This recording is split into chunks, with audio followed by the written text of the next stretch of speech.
हमारी संस्कृति, हमारी पहचान। यज्ञ, योग, आयुर्वेद सदा रहे हमारे साथ। भारत के प्राचीन ग्रंथों एवं आधुनिक विज्ञान का दिव्य संगम, यज्ञ महिमा।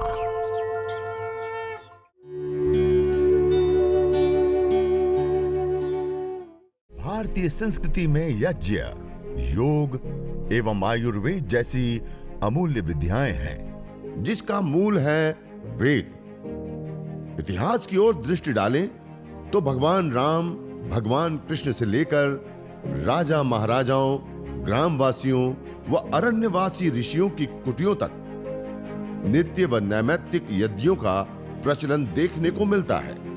सभी को नमस्ते, प्रणाम। हरिद्वार से हरद्वार बने यज्ञ परिवार, यह जो कार्यक्रम हम प्रति रविवार को चलाते हैं और उसमें आप सभी पूरे देश भर से जोड़कर इस यज्ञ की महिमा, जो पावनी परंपरा हमारे यहाँ इस भारतीय संस्कृति में रही है, तो उसको जानने के लिए, उसको जीने के लिए, अपने घर में उसको निरंतरता के साथ बनाए रखने के लिए आप सभी जोड़कर इस कार्यक्रम को एक अभियान की तरह बना रहे हैं। तो पुनः मैं सभी को नमन करता हूँ, प्रणाम करता हूँ। और इस यज्ञ को प्रारंभ करने से पहले जो आवश्यक सामग्री चाहिए, जो सज्जा चाहिए, तो इस प्रकार सामग्री हम अपने पात्र में रख लें। जो गूगल चाहिए तो आप गूगल भी रख सकते हैं आगे सुगंधित धुनी देने के लिए। इस प्रकार से जो ये पात्र हैं, हवन कुंड है, इसमें आप कुछ जो समिधा आपके पास उपलब्ध हो, गोमय समिधा, काउडंग की स्टिक, या बड़ है, पीपल है, समी है, खदीर है, श्वेत चंदन है, अन्य और जो लकड़ी है, पलाश है, गुलर है, इसकी लकड़ी जो भी उपलब्ध हो, आम की लकड़ी है तो उसको ऐसे आप पहले यज्ञ वेदी के मध्य में कुछ रख दीजिए। नीचे आप जो रुई है वो रख दीजिए। थोड़ी सी सामग्री इसमें हम डाल देते हैं, तो जब अग्नि में स्थापन करते हैं तो अग्नि अच्छी प्रकार से प्रदीप्त हो पाती है। और इस प्रकार से और आप 4-5 छोटी समिधा उसी साइज में आप अपने इस प्रकार साइज में रख लीजिए पात्र में। फिर ऐसे ये घी है, उसके लिए आवश्यक जो सुरवा चाहिए। फिर ऐसे आचमन के लिए पात्र चाहिए जिसमें आप जल रखकर, गंगा जल हो तो गंगा जल भी आप ले सकते हैं, या घर में जो सामान्य जल है वो ले सकते हैं। फिर ऐसे दीपक भी हम सजा कर रखें, इसमें बत्ती घी लगाकर, और थोड़े से इसमें कपूर भी लगा दें। तो ये दीपक, इसको इस प्रकार से सजाकर हम रख लें। फिर ऐसे एक कलश आप देख रहे हैं, इसमें भी जल रखें, जिससे कि हम आगे जब सिंचन करेंगे, जल सिंचन, तो उसके लिए आवश्यकता पड़ती है उस जल की। और जो मैंने बताया दीपक को जलाने के लिए ऐसे दिया सलाई, तो इतनी वस्तुओं की आवश्यकता पड़ती है। बाकी आप जो और सामने देख रहे हैं अलग अलग जो हमने ये सामग्रियां रखी हैं, तो इनकी भी हम चर्चा करेंगे, क्योंकि ये रोगानुसार हवन सामग्री है। जो ये पतंजलि के यज्ञ संबंधी सारे प्रोडक्ट हैं, तो उस पर भी हम चर्चा करेंगे। तो आइए अब हम प्रारंभ करते हैं इस देव यज्ञ अग्निहोत्र हवन यजन को। और इसके लिए हम जो महामंत्र गायत्री है वहाँ से प्रारंभ करते हैं, ओम के उच्चारण पूर्वक, और दोनों हाथों को ज्ञान मुद्रा में रखकर लंबा श्वास गहरा, मन को बाह्य विषयों से हटाते हुए इस यज्ञ रूपी मंदिर में अपने मन को लगाते हुए हम प्रवेश करते हैं। 3 बार ओमकार का उच्चारण। हो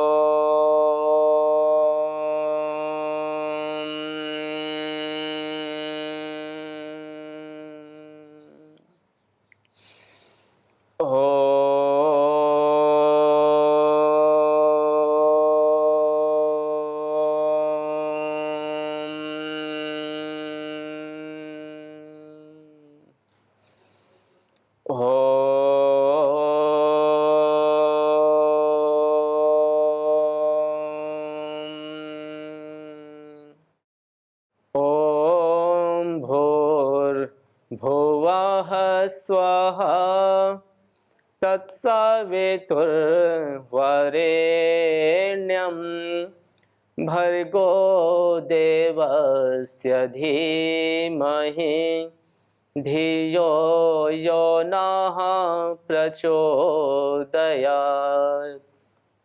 तूने हमें उत्पन्न किया, पालन कर रहा है तू, तुझसे ही पाते प्राण हम। दुखियों के कष्ट हरता तू, तेरा महान तेज है, छाया हुआ सभी स्थान। सृष्टि की वस्तु वस्तु में तू हो रहा है विद्यमान। तेरा ही धरते ध्यान हम, मांगते तेरी दया। ईश्वर हमारी बुद्धि को श्रेष्ठ मार्ग पर चला।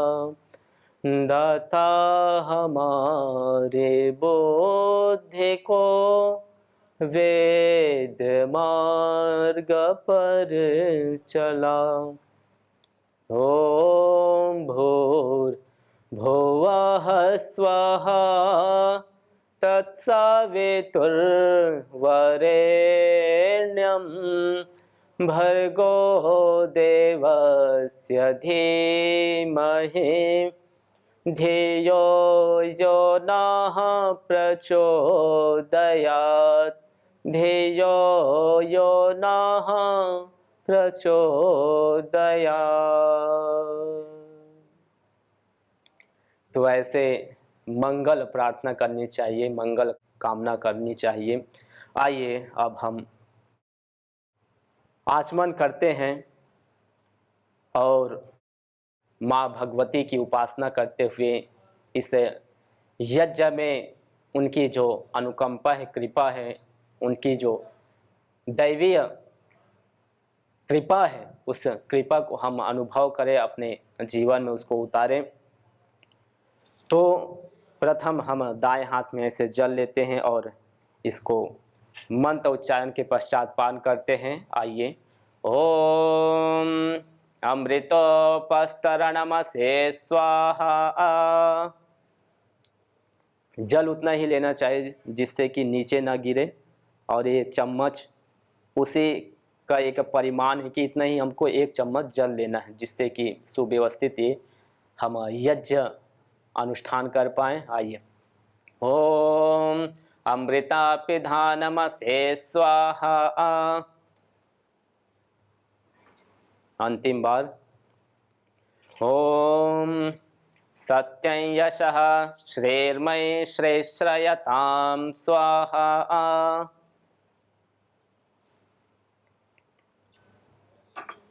अब ये जो पात्र है इसमें हस्त प्रक्षालन करके हम जल छोड़ देते हैं।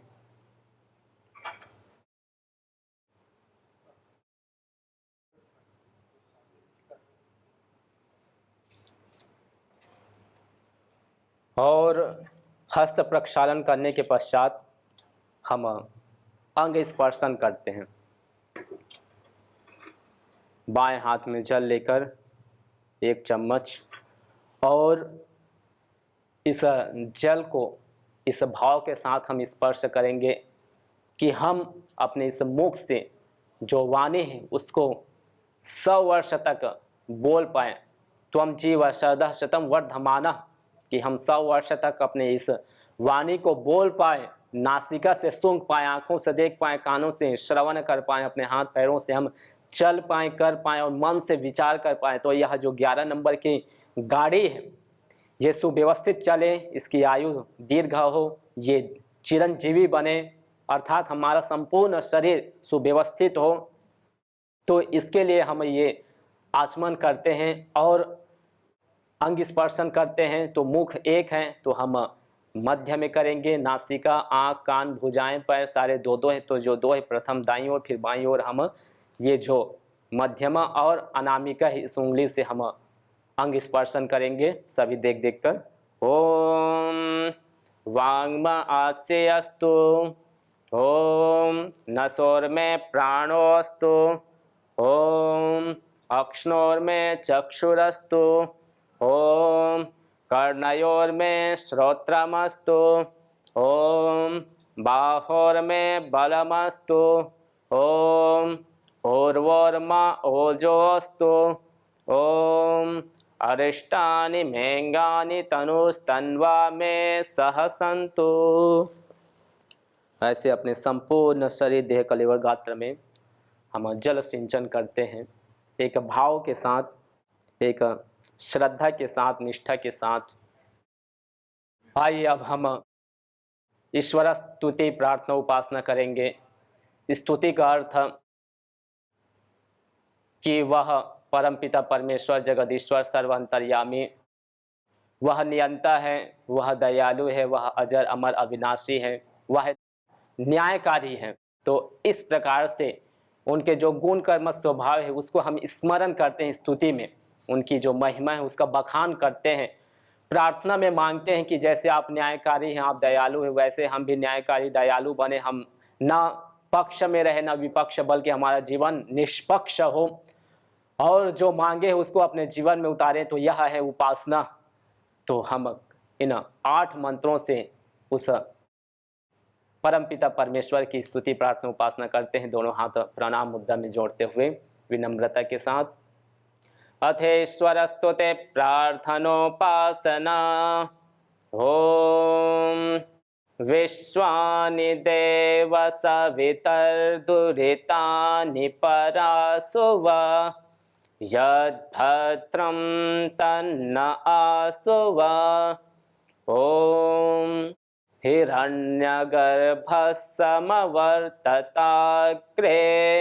भूतस्य जातः पतिरेक आसीत्, सदाधार पृथिवीं त्यामुते मां, कस्मै देवाय हविषा विधेम, या आत्मदा बलदा यस्य विश्व उपासते, प्रशिक्षं यस्य देवाः, यस्य छायामृतं यस्य मृत्युः, कस्मै देवाय हविषा विधेम, ॐ यः प्राणतो निमिषतो महित्वैकयित्राजा जगतो बभूव, य ईशे अस्य द्विपदश्चतुष्पदः, कस्मै देवाय हविषा विधेम, ॐ येन त्योरुग्रा पृथिवी च दृढा, येन स्वस्तभितं येन नाकः, योऽवन्तरिक्षे रजसो विमानः, कस्मै देवाय हविषा विधेम, ॐ प्रजापतेन त्वदेतान्यन्यो विश्वा जातानि परिता बभूव, यत्कामास्ते जुहुमस्तन्नो अस्तु वयं स्यामपतयो रयीणाम्, ॐ सा नो बन्धुर्जनिता सविधाता, धामानि वेद भुवनानि विश्वा, यत्र देवा अमृतमानशानास्त्रिते यत्थामन्नत्यैरयन्त, ॐ अग्ने नय सुपथा राये अस्मान्, विश्वानि देव वयुनानि विद्वान्, यो योध्यस्मज्जुहुराणमेनो भूयिष्ठान् ते नम उक्तिं विधेम। एतेश्वरस्तुते प्रार्थनोपासना। तो इस प्रकार से स्तुति प्रार्थना उपासना करनी चाहिए। आइए अब हम दीप प्रज्वलन करेंगे। इस प्रकार जो मैंने शुरू में बताया था कि दीप आप सज्जा करके रख लीजिए और दिया सलाई से मंत्रोच्चारण पूर्वक हम दीप प्रज्वलन करते हैं। गायत्री मंत्र के जो 3 व्याहृति है, भू भुवः स्वः, भूर्वै प्राणः, भुवर्वै अपानः, स्वर्वै व्यानः, वह प्राण प्रदाता है, संकट त्राता और सुखदाता है। वह तीनों लोकों के स्वामी, पृथ्वी लोक, अंतरिक्ष और देवलोक को हम स्मरण करते हुए यह दीप प्रज्वलन करेंगे। ओम भूर्भुवः स्वः। तो ऐसे दीप को प्रदीप्त करते हैं। और फिर ये जो श्रुआ देख रहे हैं जिससे हम घी की आहुति देते हैं, इसमें कपूर ले लिए और दीपक से इस कपूर में अग्नि लेकर मंत्रोच्चारण के पश्चात हम इस यज्ञ वेदी के मध्य में इसको हम स्थापित करेंगे।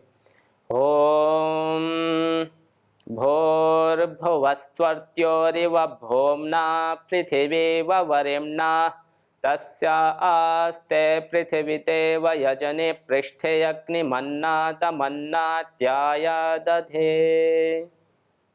तो ऐसे विस्थापित कर कर जो ये अग्नि हमने स्थापित की, ये अग्नि अच्छी प्रकार से उद्बुद्ध हो, प्रबुद्ध हो, इसके लिए हम पुनः अगले मंत्र से घी की आहुति और छोटी छोटी आपके पास समिधा हो, लकड़ी हो, उसको हम इसमें रखेंगे। ओम उद्बुद्ध्य स्वाग्ने प्रतिजागृहे त्वमिष्टा पूर्ते संसृजेथामयञ्च अस्मिन् सदस्थे अच्युतरस्मिन् विश्वे देवा यजमानश्च सीदत। घी की आहुति और छोटी छोटी समिधा हो, आपके पास गोमय समिधा हो तो ऐसे, या फिर जो आम है, बड़ है, पीपल की लकड़ी, इसमें थोड़े से ऐसे घी लगाकर और हम रख देते हैं मध्य में।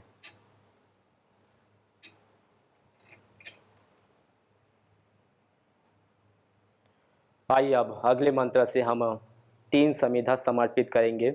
समिधा उसको कहते हैं जो अच्छी प्रकार से प्रज्वलित हो, अच्छी प्रकार से जो उद्बुद्ध हो, जिसमें कार्बन की मात्रा बहुत कम बनती हो, जिसमें औषधीय गुण अधिक हो, जिसमें जलने के बाद कोयला बहुत कम न्यूनता में बनती हो, तो उसको हम समिधा बोलते हैं। तो ये समिधा हम मंत्रोच्चारण के पश्चात इसमें अग्नि में स्थापन करेंगे। जो तुम चाहते हो रोगों से छुटकारा, तो लो नियमित यज्ञ का सहारा। यज्ञ की यह शुद्ध हवा सब रोगों की है दवा। आयुर्वेद ग्रंथों में यज्ञ को देवीय चिकित्सा कहा है और कहा आयुर्वेदेषु यत् प्रोक्तम यस्य रोगस्य भेषजम् तस्य रोगस्य शांत्यर्थम तेन तेनेव होमयेत्। अर्थात आयुर्वेद के अंदर जिन रोगों की शांति के लिए जिन जिन औषधीय द्रव्यों का सेवन करने के लिए कहा जाता है, उन्हीं द्रव्यों से हवन करने पर वह रोग हमारे शांत हो जाते हैं, दूर हो जाते हैं, नष्ट हो जाते हैं। अतः आइए हमारे ऋषियों द्वारा प्रदत्त देवीय चिकित्सा यज्ञ को अपनाएं और अपने स्वास्थ्य को समृद्ध बनाएं।